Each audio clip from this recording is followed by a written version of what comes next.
You know, many entrepreneurs start businesses because they've always dreamed of building a company. Others stumble into it by accident, but sometimes the spark for entrepreneurship comes from something much simpler: curiosity about the world. Imagine visiting another country, falling in love with the culture, the people, and the possibilities, and realizing there might be an entirely new way to build a business across borders. That's exactly what happened to today's guest. Welcome, or hopefully welcome back to The Reluctant Entrepreneur. I'm Mike Conrad. I'm so glad you're here today. Brian Samson is the founder of Plugg Technologies, a company that helps U.S. businesses scale by connecting them with highly skilled tech talent across Latin America. His entrepreneurial journey took an unexpected turn after traveling to Argentina, where he discovered both the energy of the region and a massive untapped pool of technical talent. That experience eventually led him to build a company focused on nearshoring staffing and global teams. Brian is also the host of the Nearshore Cafe podcast, where he interviews founders, executives, and innovators about global hiring, remote teams, and the evolving tech ecosystems across the Americas. Today, we'll talk about Brian's journey from traveler to entrepreneur, what he learned building companies across borders, and why the future of entrepreneurship might be far more global than many founders realize. And this all begins right now. Stick around.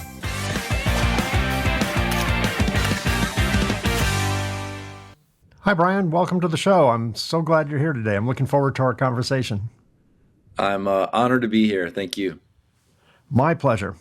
So, Brian, let's, before we get into your companies and all of your entrepreneurial endeavors, let's go back in our Wayback Machine, into our time machine. Take us back to the beginning. What were you doing professionally before entrepreneurship entered the picture? Yeah, I love how your show unglamorizes entrepreneurship. And I think it's important to set the context that I had zero entrepreneurship experience, did not come from a family of entrepreneurs. I did not have the lemonade stand on the corner like everyone has those stories. Sure. Now I did, tar some driveways and mow some lawns in the neighborhood to make some cash, but I never really thought of that as entrepreneurship. But I, was in a family where my dad worked for the same company for 30 years. My uncles all kind of seemed similar. My mom, was a stay-at-home mom, and I've got two younger brothers. So it was, always a wild house, but anyway, fast forward, graduated, and got right into kind of like the HR recruiting world. Stayed with the same company for 4 years in Chicago, and then moved to California, where I was exposed to, I guess, like real entrepreneurship, but different from, the plumbers and the electricians and the small business owners that I really hold near and dear to my heart today. In the self-funded world, I was exposed to the VC-funded tech entrepreneurship. So that means venture capitalists were writing pretty big checks. Everything started with 7 figures. That was the small checks, and in some cases they were 8 figures or even 9-figure investments. And got to see, the sequence of what they considered a small check. Might be a $10 million investment, and that company is just building their product, just getting out the door. And you have to satisfy investors with a potential $1 billion company. If your company can't be that big, they're not even interested. Yeah, they're looking for unicorns. Yeah. And there are some unicorns out there, but most companies are not that unicorn, right? Yeah, and most of these startups, they don't make it. But the way the VCs look at it is, maybe they'll write 20 checks, or they got 20 companies in their portfolio, and only 1 or 2 have to have that giant exit, and that returns the portfolio multiple times over. But most of them will fizzle, and And what really surprised me is even the ones that might have, you know, been like a $50 million valuation or $100 million valuation company, those were looked at as kind of failures, because it didn't really make the founders nearly as much money as you would have thought after all those different funding rounds and diluting their equity. And it didn't really make the investors that much money. So it was just a wild place to be. And then it gave me enough exposure where, went to a school nobody really heard of from the Midwest, was surrounded by all these MIT and Stanford guys in San Francisco, and eventually kind of worked with my imposter syndrome a little bit and being intimidated every day. And then finally had enough courage to start on my own. And that was kind of the beginning of my story. I'm going to hazard to guess, Brian, based on what you've said so far, is that when you started your journey into entrepreneurship, it wasn't 100% about the exit. It was probably about a product or a service or something. Is that a accurate statement? Yeah. So I had, I guess like a 1A and a 1B entry into entrepreneurship. The 1B was much more significant, and that's kind of led me to the whole story. But I did do it's funny. I got this certification called an SPHR, which no one really knows, but it's like a CPA for the HR world, and you've got to pass a test and have 5 or 7 years of experience to even sit for it. And the failure rate is like 51%, so less than half of people even pass it, but nobody really knows about it. So I studied for a year, passed it, and then thought I would have this ability to sell HR to different tech startups in San Francisco. And I realized quickly that nobody really cared about HR, at these tech startups. Like, call me when we're 500 people. Right now, you got to hire. We have to hire. Can you help me with that? So my HR business was really just me. And as much as I tried so hard to scale and sell this HR and have passive income essentially by billing out other people, that didn't really take shape. And that was all self-funded, but it was really, just kind of me billing out my time and calling myself an entrepreneur. The best part about that, though, was I learned how great it was to have full command of your schedule. So I didn't report to any office. I just kind of worked when I wanted, where I wanted, build my rate. So that was, I think, how, if you follow like the Robert Kiyosaki world of, employee, and then you move to the solopreneur, like doctors, lawyers, people like that. And then eventually business owner and investor, you kind of go through the 4 quadrants. That was me kind of making my way from the employee quadrant to the solopreneur quadrant. And then I really became a business owner when I did the 1B. And to answer your question, was not even thinking at all about exits when I had that HR company. But when I did the larger one, I actually had an investor.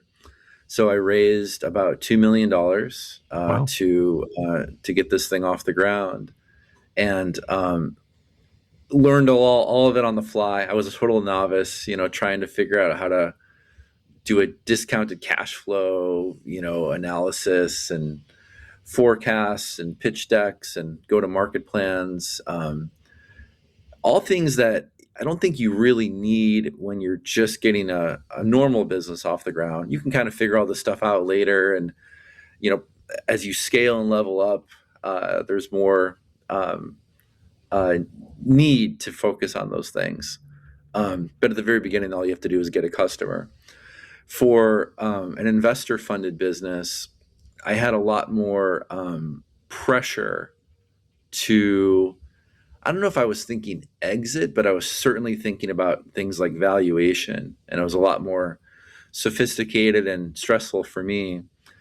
So I had to find a way to build a company big enough to generate a proper return for an investor. But when you're self-funded, you really just want enough to feed your family at the very beginning. Right. Yeah. You're the investor and Yeah, that's the right. entrepreneur. So at some point, you're not in San Francisco anymore, right? You're That's quite a right. bit south of San Francisco. You're in Argentina now. Is that where you are? Um, uh, I did spend a year living Okay. there. All right. I actually live totally irrelevant, but I happen to live in Hawaii. Oh, there you go. Okay. Well, okay. Yeah, So yeah, yeah. So I'm probably south of wherever you are you are because Hawaii. southeast, quite a bit east. Yeah. I was just in Yeah, Hawaii a few months ago. I chair a technical conference out there every year, yeah, and tough job, Brian. Yeah, tough job. But yeah, someone's got to chair the conference. yeah. Um, Yeah, but to answer your question, I did build that business that I had the investor for. We kept sales in San Francisco, which is where our customer base was. It was fintech companies, software businesses, and uh, in a way, I was doing entrepreneurship on hard mode. Because different country. yeah, I picked Argentina because it was the same time zone as the U.S.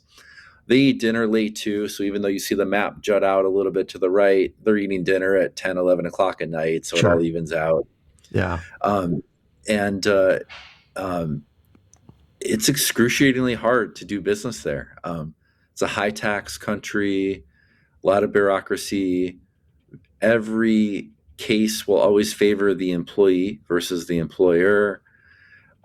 People can go on medical leave and then you've got to pay them for a full year and they know it, and employees can kind of yeah. game the system.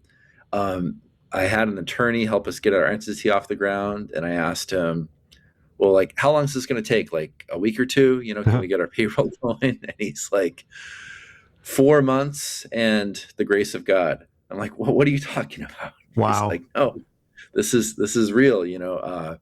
We've got to wait and wait, wait, and file all sorts of ridiculous paperwork, and then more paperwork, and then hope that a bureaucrat approves us. Um, and I'm trying to set up payroll and figure out our tax situation and hire people, get laptops when they don't accept credit in this country. So, um, So you're cashing your way through it. where Yeah. yeah, where if I had to, get 20 laptops here in Hawaii, I'll find a distributor or go on Amazon and use my Amex and deal with the bill in 30 days. In Argentina, I had to essentially have like a briefcase of cash, to buy It's a to different buy world. laptops. Well, I Yeah, think I think here in North America, um, yeah, people who do business here in North America might say, "Oh, the U.S. is really tough. There's a lot of regulations and all that." I'm like, go to Europe, go to South America. It's yeah, I think particularly the U.S. Canada's probably not far different. Mexico may be a little bit different, but particularly here in the U.S., it's as easy as it can get, probably anywhere in yeah, the world. It's still yeah, hard. yeah, It's still hard. Don't get yeah, me wrong, but yeah, it's this system that we have, this capitalist system that we have in this country, doesn't care where you're from, doesn't care what you look like, doesn't care anything. It's we all kind of have, if we all start at kind of the same point, and we all have the same odds of success. yeah, Now, the odds of success technically are really poor if you start a business. U.S. Bureau of Labor Statistics says 80% of all startups fail. And yeah, that's the average. So that means some industries are a little better, some industries are even worse. But 80%, the mean, fail. And within 15 years, half by year 5, which is crazy. And this is probably I don't want to use the word easy because it's never easy, but it's the easiest, I think, of all the regions in the world to do business in. And and then there's an 80% failure. I can't imagine what it's like in other countries, what that failure rate is. But yeah. your story did include a trip to Argentina, which became a turning point for you, from what I understand. What happened on that trip that eventually changed the direction of your career? Yeah. So when I excuse me. So when I raised that capital, I was looking for a country that could give me the arbitrage that I needed. Where they had really talented software developers on the time zone at a discount. Um, so I'll maybe talk about some of the things that worked really well, but also some of the things that were, wanted me to pull my hair out. And uh, in addition to the things we just talked about, how long it takes to get your entity approved, the taxes, the pro labor versus pro employer. I mean, even just getting money in and out. And the way that we structured the business would have been bad even if we were in the States.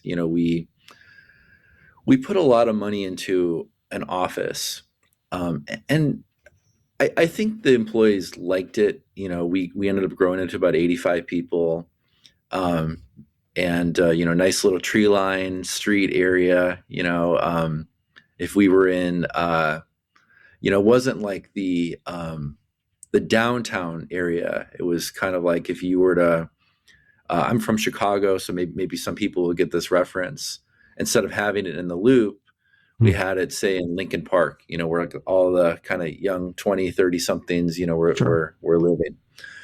And, we had meat is a big part of the culture there. So we had a big grill. And every Friday we'd bring in, dozens of pounds of meat and just, grill and have beers and video games. There was even a bar in the office. But I think as I reflect later, it was really, it was great for everybody. But if you ask them where they'd want to work, they'd probably say home. Um, and we had all these layers in the middle, architects and directors and leads and project managers. And these engineers were senior, they just wanted to work directly with the customer and understand the scope and the specs themselves and the deliverables. And then we also got in this game that you can play if you want to, if you do business in another country, of kind of currency arbitrage, and try to beat the exchange rate. But that's distracting. Yeah. It kind of gets you off of, am I building the right product or service for my customer, and is my team happy, and are they delivering? That's what you got to focus on. But we're spinning the wheel. Should we send the wire on the 7th of the month or the 5th of the month? And Right. Right. are we going to get the best exchange rate here? And did we make an extra $1,000 because we timed it correctly? So in my future iterations, which is what Plugg is, Plugg is a totally separate company. So we got rid of the offices. It's all work from home. We only do senior engineers. We don't have any layers. It's straight staffing, and we just do US dollars, and everything's kind of. So there's no And temptation to hold on to the money or cash it quickly or, drive like hell to the bank or anything like that. that's right. And it's not like the US dollar is immune to inflation, but what level of inflation stresses us out is a nothing burger compared to what they might see in Latin America, where Yeah. they've got to write menu prices in chalk because, it might Yeah. it might change that day. Yeah.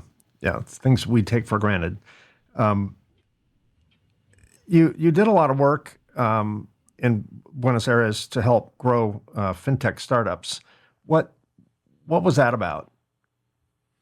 Yeah. So Why yeah. fintech, and um, how did you help them grow? Yeah. One of the tech companies that I worked at in San Francisco was called Lending Club, which was one of the original real fintech companies, or at least like the real wave. PayPal was probably like one of the real first fintechs, but Lending Club was in the right after the 2008 financial crisis. It was a platform for people to get loans, and then retail people like you and me could fund their loans, and get a get a return on that. Hmm. So basically, like invest in other people's consumer debt, and that really, I think, opened Almost like my eyes Kickstarter, but to with a return, right? more or less, yeah, yeah. And people were graded, through this algorithm, and you could be a pretty sure bet, but your rate's going to be lower, right? And therefore, the investor return would be lower if they invest in, Sure. If it's safe. Yeah. just It's yeah, just like just like you'd Vegas. imagine. You play the And there's odds, people that right? come in there with a really bad credit score, and they're going to pay 17% or higher, and you could invest in that one too, but you might not get paid back, Yeah, and sure. you kind of, the risk is written into it. But anyway, to answer your question, Mike, fintechs were kind of all the rage, 10, 15 years ago. And they had a few patterns that I saw. They were usually founded by finance guys that had good product vision, easy access to capital, were kind of agnostic or even apathetic about the tech stack, how the software was built, at least the MVP. And that's what the whole thesis was, is we're going to have a lot of customers that fit that mold. And if we could build at least the MVP for a reasonable price from Argentina, but sell it in San Francisco, this would go over well. And we were already starting to see this interesting thing of it's not like offshoring is new. And what we do, by the way, is nearshoring. But offshoring has been around, like since the first tech boom and the dot-com boom. And there were starting to see we were starting to see some fatigue with that. Like, yeah, it's cheap, but somebody's doing a call at 3 o'clock in the morning, and it was just getting tired. So people had really strong opinions. They either really loved it or they really hated offshoring. But Latin America 10, 11 years ago didn't really have a story yet. No one was really looking to it as a nearshoring option. I don't know why. They just it just didn't really come off that way. So we saw it as kind of an untapped resource, like an untapped bargain. The price wasn't quite built into it yet. Where today there's a lot more demand for Latin America, and anything that has more demand, the prices go up, and we're seeing more convergence. Um, uh, but yeah, that was kind of the original thesis of it. We were correct on the thesis, but I will say another mistake that we did. We were steadfast on the thesis, but it's amazing how scope creep can happen when Mhm. you have customers or even people that are like, they want to work with you, and they'll say, hey, so I don't have a fintech app, but I have a website. Could you guys do that? Yeah, we could do that for you. Okay, well, now the next guy comes. I've got a mobile game that I need help with. Well, yeah, I mean, Yeah, I guess okay. our programmers could do it. So you probably had And 100 then the different next person, one-offs, right? yeah, the next person comes and, hey, could you guys even do SEO for us? Hmm. Yeah, and before we knew it, and I remember we were 2 years in, or a little less than 2 years, and uh, we were struggling because we were all over the place, but still fairly small. So we started interviewing candidates for basically like a chief growth officer to run sales and marketing.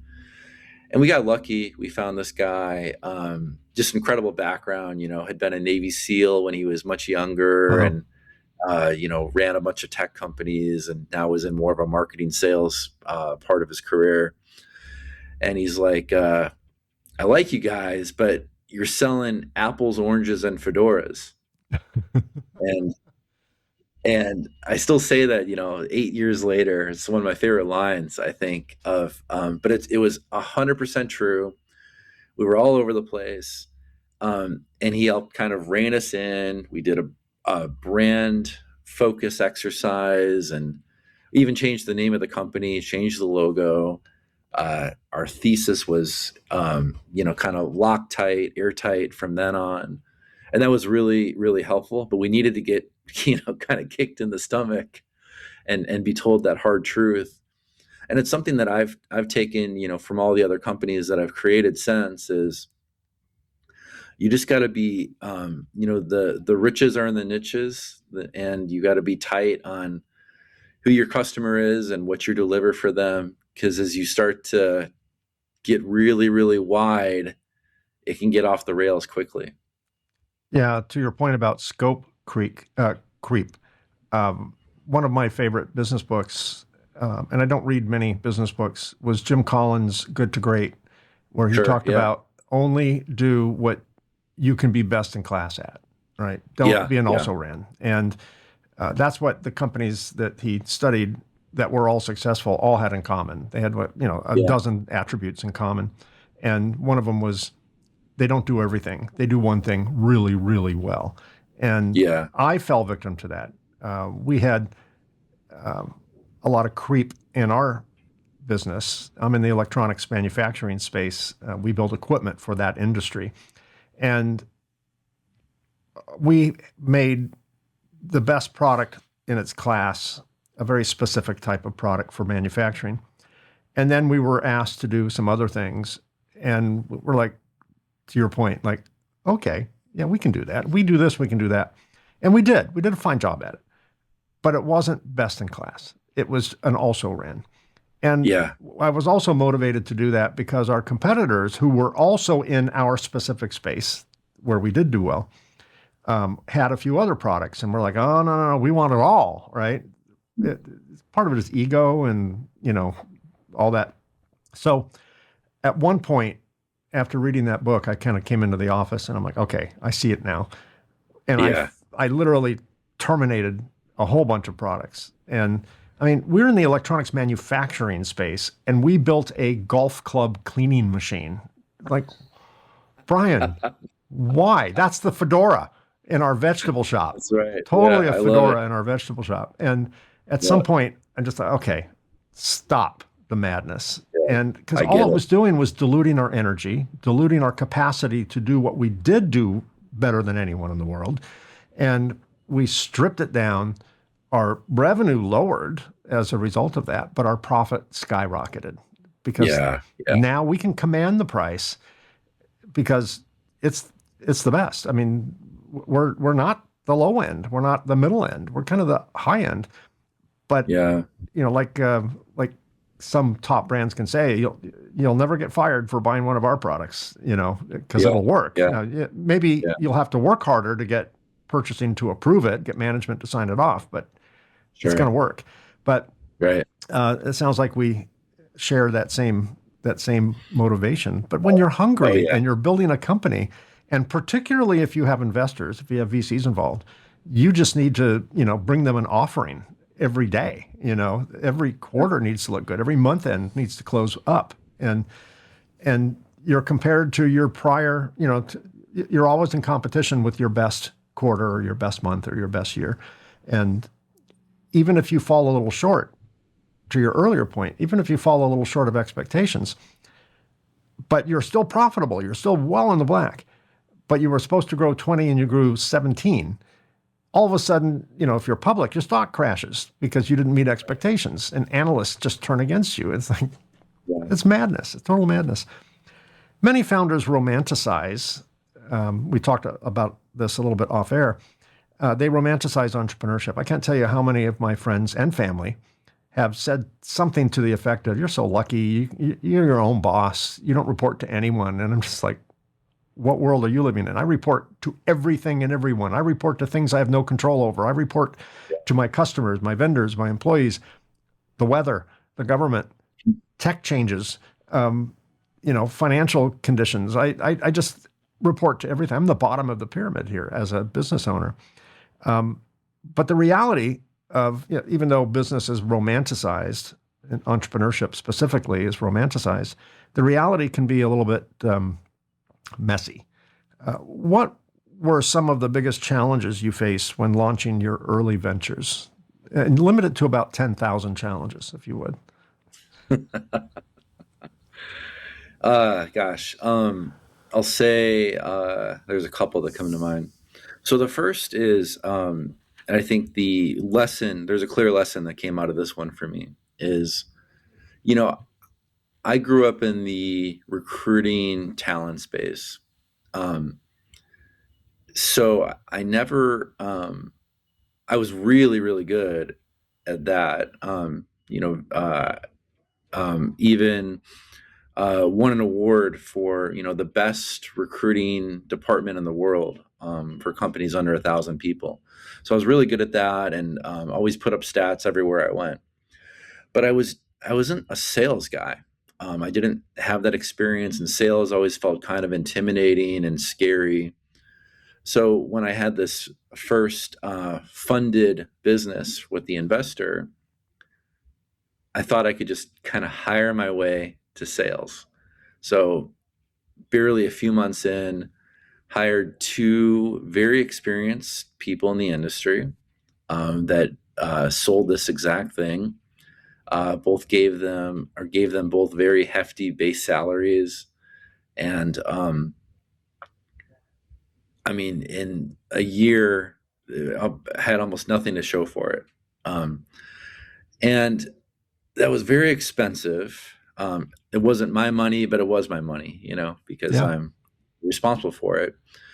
And interestingly enough, what I also learned is, even though I wasn't a born salesperson, I was a founder, and clients love talking to founders. Even if you're the founder CEO of a two-person company, Right. um, they really care. They give you a lot of credibility, and they give you room. They give you grace. They give you room to kind of say the wrong thing and do the wrong thing, because it's your company, and they know that you're going to care more than anybody.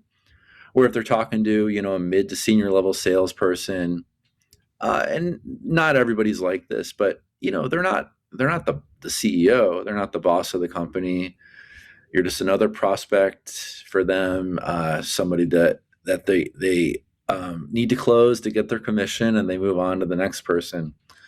So once I kind of realized that I can't just hire my way to sales, but I also had this like secret superpower, that I was the founder of the business, and people would give me grace. That was a huge lesson for me. Um, let's see. I think another lesson that I'll share. I mean, this isn't even that long ago. Is So we talked about the apples, oranges, and fedoras, and that's certainly true with wild scope creep and what you sell. But having a different mix of customers is not the same thing. And so meaning, sell the same offering, just do it with, a variety of customers. I was really heavily indexed into the VC funded tech world in my second business after that, VC funded company, after the investor funded company. I was basically leasing recruiters to tech companies, and grew that to about 60 people. And it was great. But about a year in, we had maybe 25 people, on projects and billing. They were all with venture funded tech companies. And when COVID hit, that was Mhm. scary, because I think we had 8 or 9 customers, 25 people on billing total. And gosh, like for a 3-day period, I remember like, the NBA shut down, and baseball spring training shut down, and seemed like everything was shutting down. No one really knew what happened. And it was scary. And every time my phone rang, it was another tech company saying, "Hey, we've got to pause hiring. We don't know what's going on here. So we've got to pause this contract." And I wasn't a jerk about it. I said, "Okay, like, I want to get your business when you come back." But I had a young family, and I basically went from like entrepreneurship on easy mode and money just kind of coming in easy. I didn't have to work that hard. And then all of a sudden, like almost no revenue. And that was really stressful. And how am I going to feed my family? And I think what I took away from that is, um, you know, uh, try to get some customers in manufacturing, customers in banking, mid-market customers, startup customers, agencies. Just like you'd want to balance your investment portfolio. And they say, don't put all your eggs in one basket. Don't only buy NVIDIA, buy GE and GM and Procter and Gamble, and have a nice broad mix of basket of stocks. Try to have a broad mixture of customers too. So that was really helpful. And then maybe one other time I got burned bad was I had a customer in my current company, Plugg, that owed us a lot of money, and they just kind of kept putting it off and making excuses, and then little excuses turn into bigger excuses and bigger excuses. And before I knew it, we were owed a lot of money that was almost equivalent to like a year profit, for our business. Wow. And, it was just kind of like floating that, like I basically became a bank without knowing it. Yeah. And we don't think about that very often. I wasn't really thinking about AR float. Like everyone had paid me up until that time. And that was scary, eventually we've started to sort it out, with different remedies, but no one teaches you these things, Yeah. when you're starting out. Well, I remember when I was young in business, I started the business 34 years ago. So I was, half my age, Yeah. almost half my age. And when, we always had an AR issue, we were just desperate to sell to everybody, and whether they had the means to pay or not. And it was strange, even though we were always struggling with cash flow in the early days, major cash flow things. There was some solace. There was something good about seeing a really high AR to AP ratio. And it Hmm. wasn't so much that more money was coming in than going out. It was people weren't paying us. So the AR remained constantly high, because Yeah. we just kept shoveling more stuff onto that side of the ledger, and it wasn't coming in. Our cash flow statements were terrible, but Yeah. somehow there was a little bit of comfort in like, well, I'm owed all these, hundreds of thousands of dollars. Um, just don't look at the aging, and I can sleep at night, right? I mean, and I just assume, well, at some point it will come in, and then of course, Yeah. then you start to lose a few, and next thing you know, you get that dreaded, bankruptcy, letter in the mail, and you're one of 10,000 creditors, and you're going to Yeah. wait years to get maybe 4 cents on the dollar, if anything. But I did mix that up a little bit. I just thought, well, that's not today's problem. The numbers look good, and then of course I had the come to Jesus talk with the bank who managed our line of credit, and they're like, okay, anything over 90 days, we're just going to take that off your books. We are going to look at it as if that's not even there. It's not Wow. collectible. If you don't have it in 90 days, we're not going to count it. Just like they look negative on concentrations. If a Yeah. high percentage of your business is with two customers, they tend to just say, okay, we're not going to count those. I'm like, what do you mean you're not going to count those? But they know what they're doing. Yeah. For listeners who may not, or viewers who may not be familiar with the term, what exactly is nearshoring, and how does it differ from outsourcing or offshoring? Yeah, outsourcing is something that most of us are doing with our business. Generally, you outsource things that are non-core competencies. Right. So if you're maybe you've got a VP of marketing and a VP of engineering and or even a CFO, but it doesn't mean that, like bookkeeping. there's not like a VP of bookkeeping at your Right. company, right? Right. So, you might outsource, who's doing the monthly bookkeeping reconciliations, things like Payroll, that. all that stuff. Yeah, Yeah. exactly. Payroll is an even better example of that.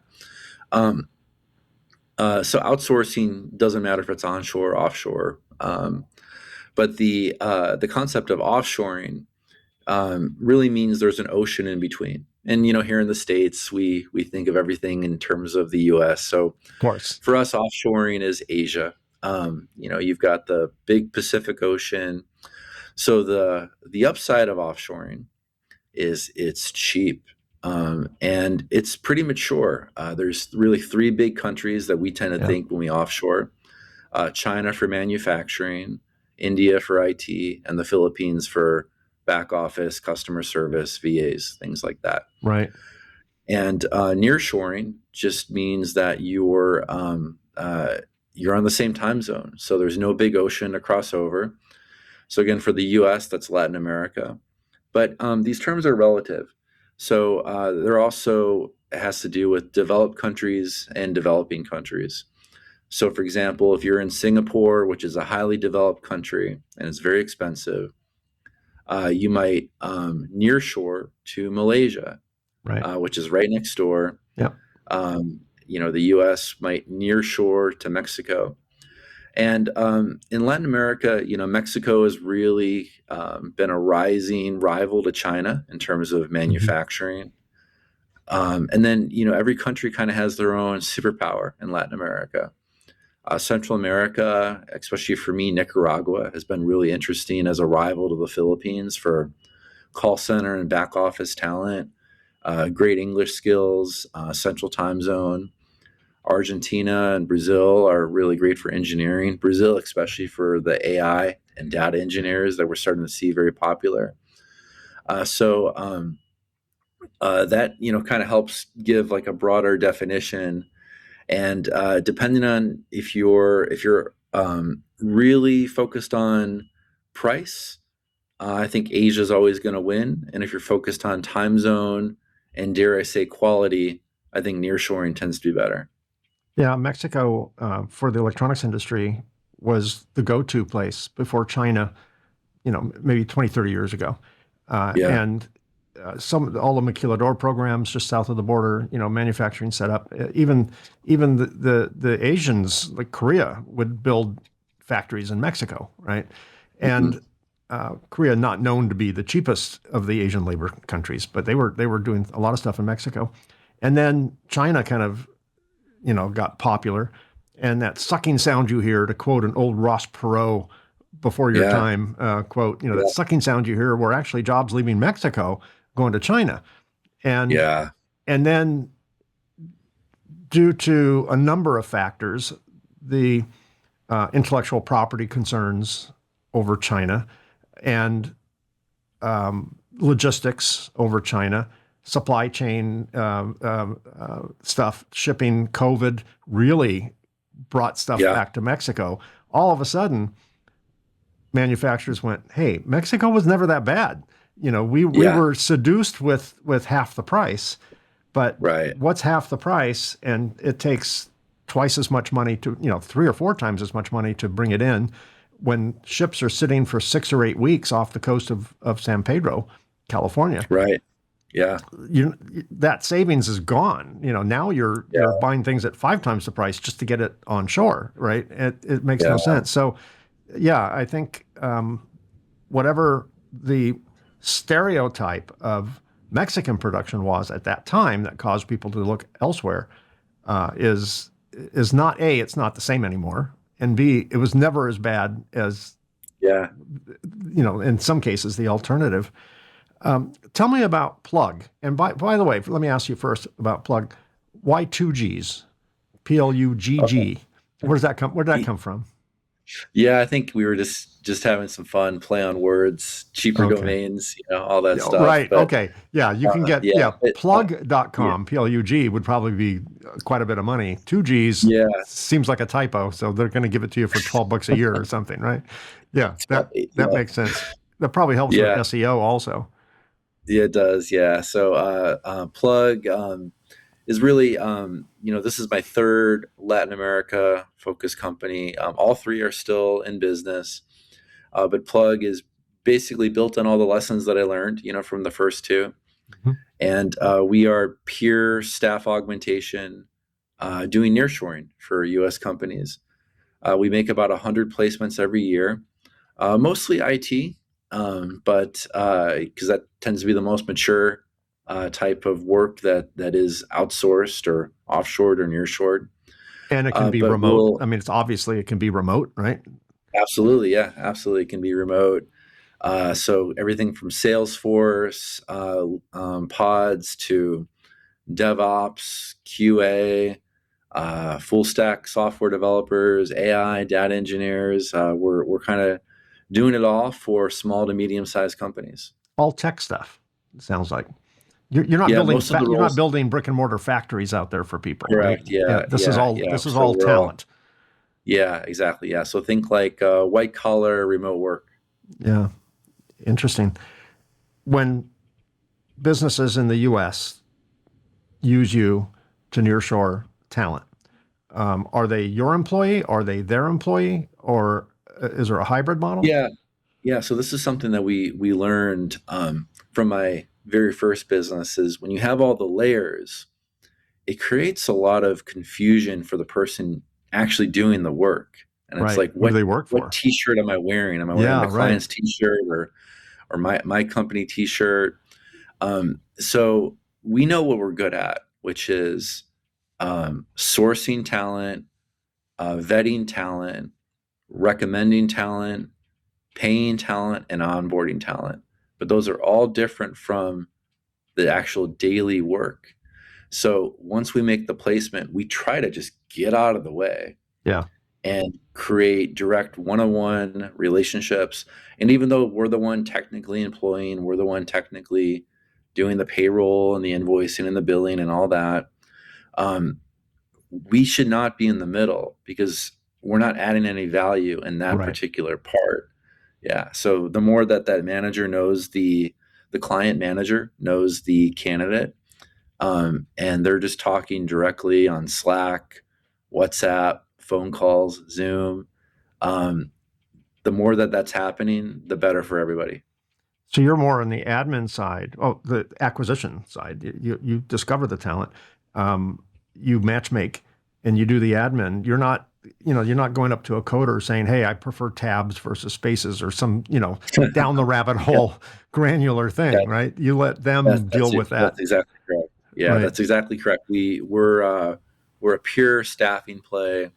And if a client needs solutions, we're happy to make recommendations, but that's not us. Yeah. You've said that Latin America has a huge pool of untapped talent, tech talent specifically.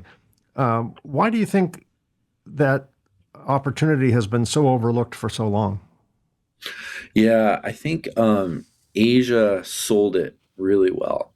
Especially India, and what I think India did for a long time was focus purely on price.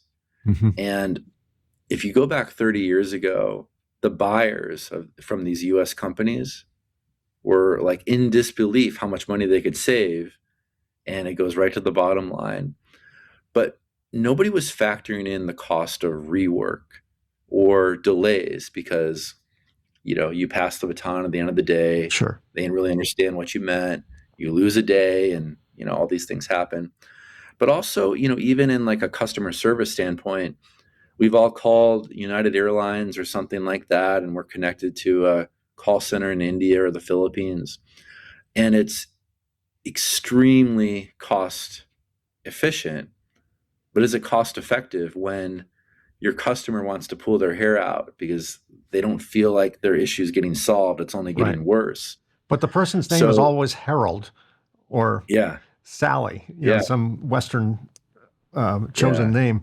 Yeah, I get yeah, it. I mean, I have to say, when I call for customer support and I get someone with an accent, as wrong as this probably is, I automatically go, oh my God, I hope this is going to be okay. I hope I can understand the person. yeah, I hope they can understand me. I hope they have the ability to transfer me quickly if they can't. Yeah. And when I am impressed by it, I react ecstatically because my expectation was low. And part of that is just a bias. Part of it is a stereotype. Part of it is ignorance on my part. I get all that stuff. And part of it is experience. But that's always been a challenge for me is like, oh, I just want someone that understands. I don't care where they live. I just want someone who understands, who empathizes, who has the power to execute a remedy and the Yeah. knowledge to do it. And I guess the same happens in the U.S. You get someone who just doesn't know, and sometimes I just hang up and call back. And, random Yeah. get someone else. But we're starting to run out of time, so just a couple more questions. Looking ahead, get out your crystal ball, Brian. How do Yeah. you think global talent and remote work will reshape entrepreneurship over the next decade or more? Yeah, I think 2 points here. I think the 2020s are really the decade for Latin America because companies are fixated on time zone, but also Asia is losing some of its luster. Mm-hmm. Companies are starting to recognize there's trade-offs. It's not just It's not cost just savings advantage, and right? and, Right. and roses. It's cost savings, but rework and time zone issues and hierarchical issues and cultural issues and things like that. The second is we haven't talked about AI, I don't think, on this show, but AI is more global than I think we look at in the States. Everyone I talk to in Latin America is using AI every day. So as much as we're multiplying ourselves, the global workforce is Yeah, also multiplying themselves. it's a good point. Yeah, it's not just ours. It's educating and empowering everybody on the globe. That's right. Last question, Brian. How did you define success when you first started your entrepreneurial journey, and how do you define it today? Yeah, I think when I first started, I'll be totally honest here, and I think I was kind of seduced by the prestige of it, Sure. and um, being able to call myself a founder. Uh, Today, it's really about the ability to, take care of my family and be there for my family. Mm. I'm there for everything. My kids are young. I do all the pickups. We go to the beach on school days, and when I pick them up from school, there for all their performances, their karate stuff, their hula, whatever they're doing. I'm there for everything, and that's the best win for me. That is, yeah, that's priceless, really. And it's something when you're in the early stages, anyway, of building a business, you're the farthest away from that Yeah, experience, right? But it is totally worth it because at some point, freedom, I think freedom is freedom from having to be chained to a desk, freedom from worrying about money, freedom right. to do what you want to do, go where you want to go, spend time with whom you want to spend time with, not report to investors and all the stuff you have to report to, and that definitely comes. It definitely is there. As much as I try and discourage certain people from entering entrepreneurship, people who think it's just an easy ride. Stay at your day jobs, keep the world moving. We need you, and Yeah, and because it's not anywhere near that. But it's like parenthood. It's the hardest job you'll ever love, right? And that's right. Good quote. well, Brian, thank you. For my viewers or listeners who want to get more information on Plugg with 2Gs Tech, I'll have links to that in the show notes. If you're watching this on YouTube, just look down here. It says see more. That information will be there. And if you're listening to this on your favorite podcast app, of course, look at the show notes on your podcast app, and information on how to get a hold of Brian through his company will be there as well. So I guess I should say mahalo, Brian. Thank you for being my guest today. And I really appreciate your wisdom and sharing your journey with me quite openly. I appreciate that, and I know my audience will as well. It was my pleasure. I appreciate how real and authentic you framed this podcast to be. It's a hard road, but it's a worthy road. I agree. I would do it again. I don't want to do it again. I do not want to. I was a guest on a podcast just a few hours ago, and they asked me if all of a sudden the world changed and you lost everything, you had $500 in your pocket and a laptop, what would you do? I said, well, I'd take 20 of it and go to the bar and get a good stiff drink. And then I take the 480 and I just keep doing what I'm doing now. I just create content, talk to cool people like yourself, and that satisfies me. That's all I need now. I've done my journey. I'm on the freedom side of it now.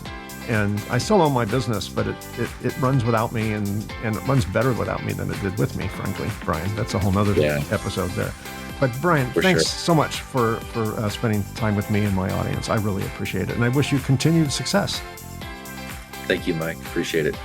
And that's a wrap. Thanks for being part of our Reluctant Entrepreneur family. We have been so busy recording future episodes with fascinating guests, so be sure to subscribe to get notified when new episodes drop.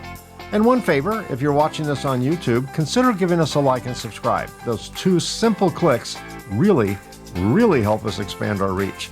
If you're an entrepreneur or know someone who would make a great guest, I'd love to hear from you. Visit reluctantentrepreneur.podcast.com to apply or recommend a guest.